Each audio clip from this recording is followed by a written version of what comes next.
quand on trace, généralement on trace les distances et j'aime souvent dire qu'on trace aussi comme on est.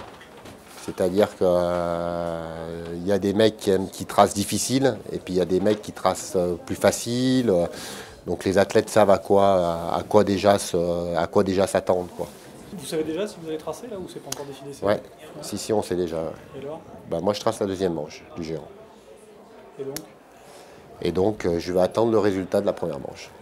Si le traceur de la première manche fait une manche auquel les Français se sont très bien exprimés, je vais essayer de rester sur le même registre.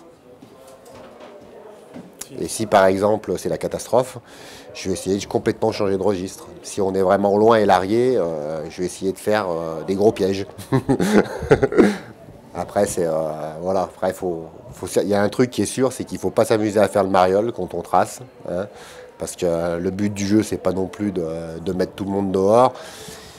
Il faut être malin, il faut tracer comme on a l'habitude de tracer, en essayant de respecter un petit peu le côté stratégique de la course, qui dépend du classement de nos athlètes, de pas mal de choses, de la neige. Il y a plein de facteurs qui rentrent en jeu, qui font que c'est quand même difficile de dire la veille, ouais, moi les gars, demain je trace comme ça, comme ça, comme ça, comme ça. Il faut rester calme avec ça, il faut s'adapter, et c'est ce que j'essaierai de faire pour la deuxième manche. Voilà.